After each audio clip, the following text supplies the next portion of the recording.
How's it going? So, have you beaten that Elden Ring DLC yet? Oh no, you're still stuck on Dancing Lion, huh? Hey, it's a tough fight. Hey, when it comes to Elden Ring, did you have to look up your build? Did you have to look up where certain items were, like the different katanas in the game, some talismans and stuff? Oh, you did, huh? Well, that's metagaming, and that's wrong. Or is it? What's up, everyone? I'm Kojo Denojo, and this is the D&D Dojo. Today, we're going to be talking about metagaming and why it's actually not a bad thing in tabletop role-playing games like D&D. So first, let's talk about what is metagaming. Well, metagaming is bringing outside knowledge into the game. In the case of my Elden Ring example, from the start of this video, I had said that you had to look up a build to go find the different weapons and stuff, and that's looking up a guide to then go find it in a video game. That would be considered metagaming. But why is it okay to do that for Elden Ring and other video games, like looking at where certain Pokemon spawn and looking at different builds for your World of Warcraft character? And nobody seems to care about that. But if you use the Mimic tier in Elden Ring, that's where people draw the line. And in TTRPGs, you can't look things up. You can't look up where items are. You can't look up pretty much anything with the story. You have to just play it out. And why is it so harped on in the TTRPG communities? And I'm going to explain that to you right now. Video games and TTRPGs, although very similar, have a very different goal. And it's a little weird, so let me explain. In video games, you are playing to complete an objective. You play Animal Crossing to have an amazing town. You play games like Elden Ring to become the Elden Lord. You play all these different video games with an objective in mind, and then your thought process is to then, how can I accomplish this task? Video games are very similar to D&D with that, because in D&D, you can have goals just like that. You could probably have an Elden Ring RPG system, which I'm sure probably exists, or just played in D&D, and you would have the same goal. But even then, metagaming is still wrong. So why is that? Well, it's not about efficiently getting to an end game. It's about experiencing a story. It's about immersion. Immersion. um, and what that immersion is something that makes TTRPGs what they are. Now, that's not to say you can't be immersed in a video game. You can play many video games that have gorgeous landscapes, amazing characters, wonderful stories, and so many other things to get immersed in. But when it comes to TTRPGs, that is the main goal, is to become immersed in the story of your character and in the story that's going on in the world. When you make a character in D&D, it's so much more than making a character in a video game. In a video game, largely speaking, it's mostly cosmetic, with some video games where there's actual mechanical benefits to how you build your character. But when it comes to D&D and TTRPGs, you're making your character's whole life story sometimes, and you're giving them goals that they want to accomplish within that game. And that is the goal, and how you would win D&D is by developing your character and developing the story along with your DM and your other fellow players. Or if you are the DM, developing that story with your players. So now that we understand that metagaming is harmful to the immersion of D&D, I want to take a moment to just talk about the bad types of metagaming. Because I did say you could metagame in D&D and it's not a bad thing, but to everything there's two sides of the coin. There is bad metagaming, which is something that everybody in the D&D community should be striving to not do.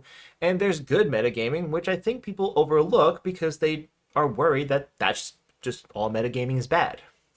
So let's start off with bad metagaming. The first example is looking things up. If you're playing an pre-written adventure, it's very easy to just go buy the book or find the PDF online, or even just watch videos on YouTube and look up everything that's going to happen. In a case in point, I'm currently running Curse of Strahd for a group of 6 players. They could very easily buy the book or look it up to find out where everything is. They remember what Taroko cards they got? They can go find out where the Sun Sword is. They remember what Taroko card was for their ally? They can go straight to them. And really, they could just beeline the whole adventure, and I can't stop them. Well, technically I could. Rocks fall and everybody dies after all. So I trust my players not to do this because the whole point of the game is to play out their characters experiencing Barovia and the horrors within. And it really wouldn't be the same if they just looked everything up and went straight for the things that gave them stuff. Now, you can also metagame without having to be playing a pre-written adventure. An example of metagaming without a pre-written adventure is using monster stat blocks. So a DM could be sicking zombies on you, and if the player looks up what spells won't affect the zombie, well, that's metagaming. They're looking up what things won't affect the zombies, and that breaks the immersion of the fact that your player isn't learning organically. And that's, it's an issue and it's not. That's a little bit of a gray area, which we'll get to in a later part of this video about tactical combat.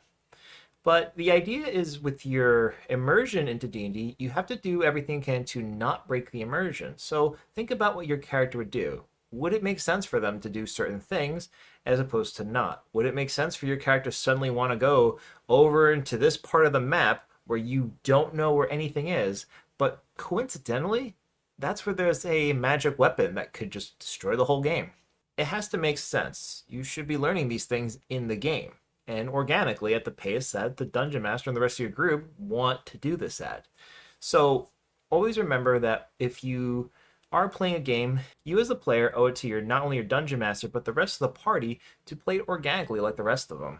So again, try not to bring in information that would break the immersion. So now let's talk about some good versions of metagaming. What are some ways you can do this that doesn't break the immersion? Well, for example, you are there to go play a game with your friends. It's a cooperative game, so you want to make sure that you're all on the same team. If you honestly don't even look that hard, if you look for some RPG horror stories, you will find several about characters who just went against the grain of the rest of their party and it just turned into an absolute nightmare. So, how could that have been avoided? Well, the problem player could have made a character that would have fit the group. So let me give you an example of that. Let's say, for example, you're playing a game, or rather, this happened to me, where I was running a game and my one friend was playing a game who was all about making this like drug and poison empire in the undercity of the place they were in. It was a custom setting. I don't remember the name of the city, but that was his character's goal. And he was all about self-preservation and amassing his drug empire.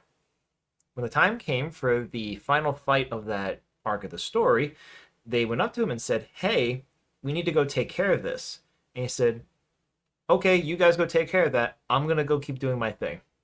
And he did not join them for the final fight against the boss. They still fought the boss, but I looked at my friend the entire time and I felt bad because he just looked completely flabbergasted. But he did later admit, he said that, I really did dig a hole with that one. He said, "I don't know why I thought that was a good idea." And I felt bad because I thought maybe I could have brought him in, but I didn't think of anything at the time. But this is an example of where he had a character with a goal to have this drug empire, and he couldn't and didn't give a character motivation to join the rest of the party. And that's why you want to make sure that your character works with the rest of the party. So that way you have somebody that is working with everyone else.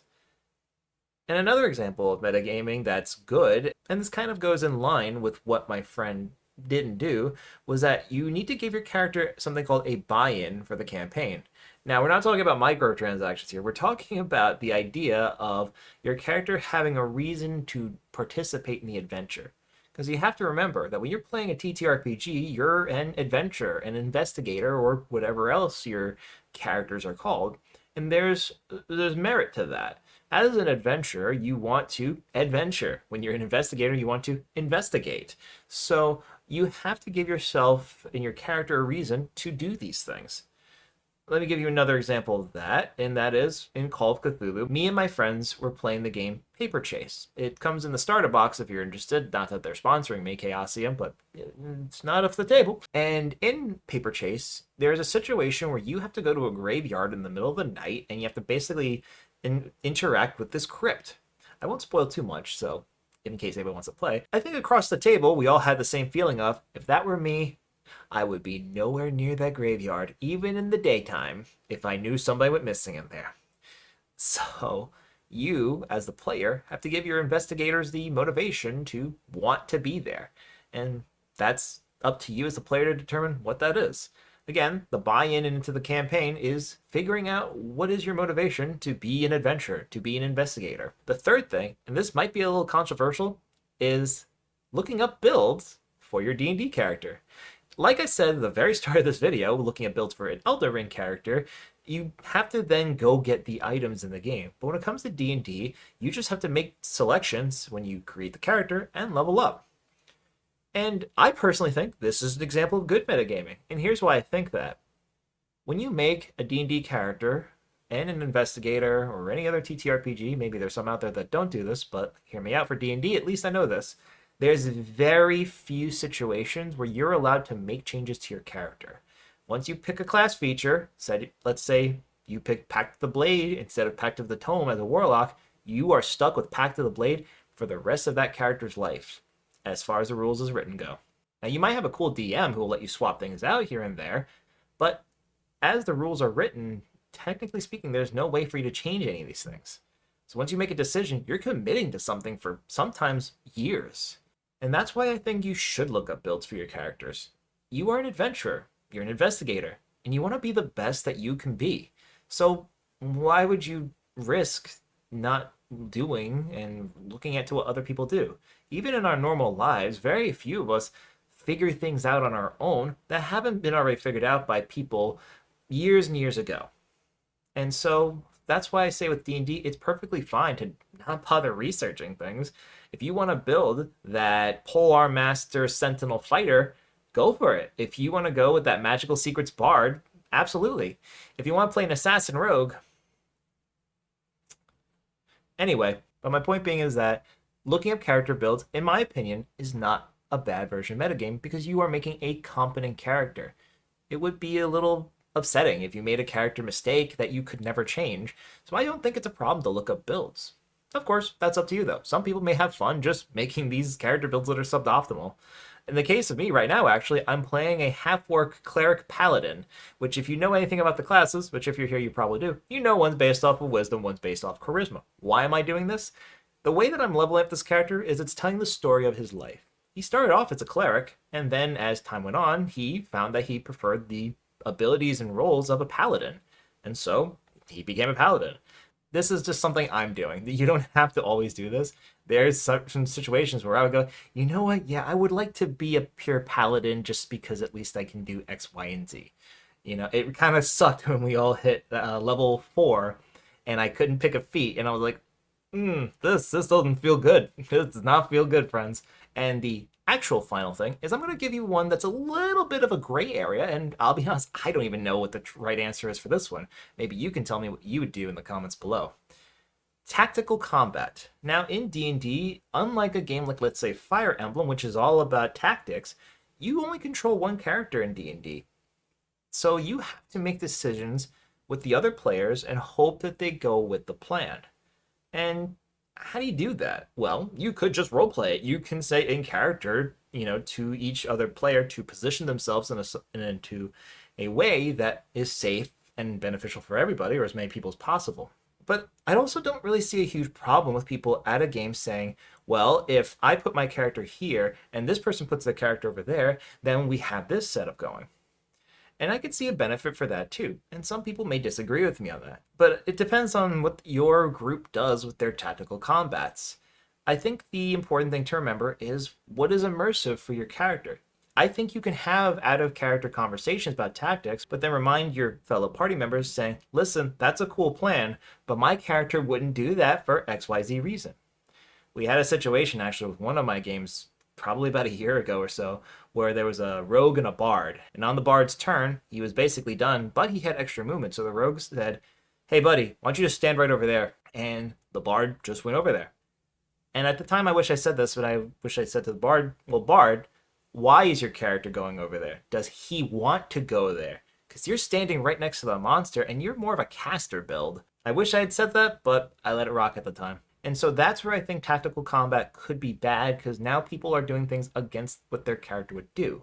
So just be careful with that. Again, I don't have the perfect answer for tactical combat, and maybe you do. And that's why I implore you, why don't you write it down in the comments below. Tell me how you would deal with tactical combat. Hey everybody, Future Kojo here, and as my lone-over roommate Thembershot has reminded me, I completely forgot to talk about tactical combat and monster stat blocks. So here's the thing. Monster stat blocks are something that everybody can just look up. If you want to type in zombie 5e, you will see the stat block for a zombie. If you want to type in adult red dragon, you'll find adult red dragon. And This is a type of metagaming if you just look it up. But then what does your character know about red dragons? What do they know about zombies, gnolls, other adventurers? Well, that's up to your dungeon master to decide that for you. Across the community, it's kind of has a subjective range as to what you would know. For example, a level 1 adventurer would probably know nothing about dragons except for the fact they're large, imposing, terrifying creatures, and then there's this one.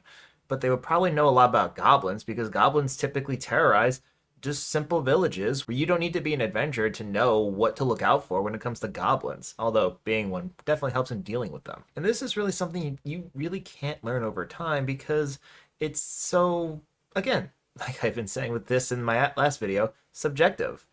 Just because I'm saying a level 1 player may know a lot about goblins, your dungeon master may say, no, they don't.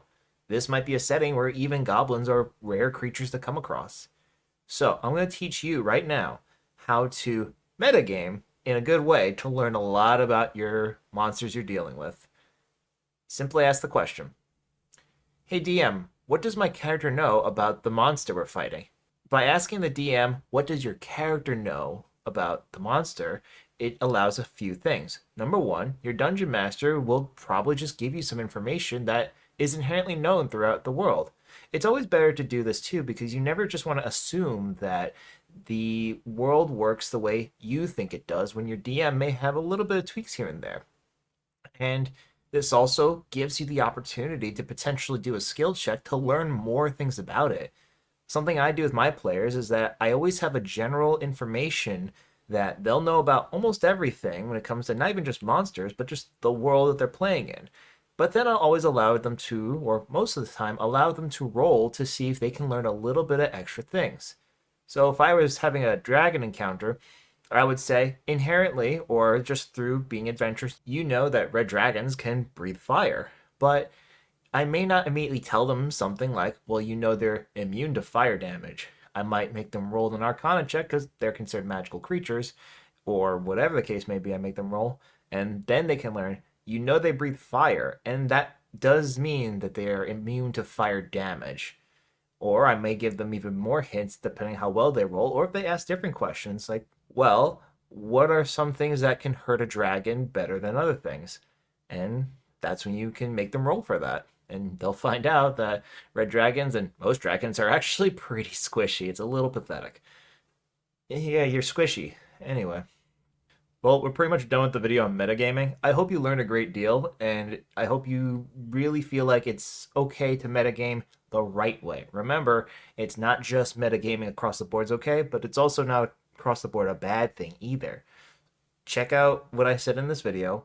Talk to your DM and your fellow party members or dungeon masters, talk to your players, and you guys decide what's metagaming, what's not. Maybe you completely disagree with everything I said. Maybe you're a group that uses the pre-written adventures as a script and you just play it out like that. D&D is incredibly subjective, so how you play the game is gonna be how you play the game. And there's nothing wrong with that as long as everyone is having fun and everyone is just having the best adventure. Well, that wraps up for this video. I'm Kojo Denojo, and thank you for coming to the D&D Dojo. Now, happy adventuring, and go make some great stories.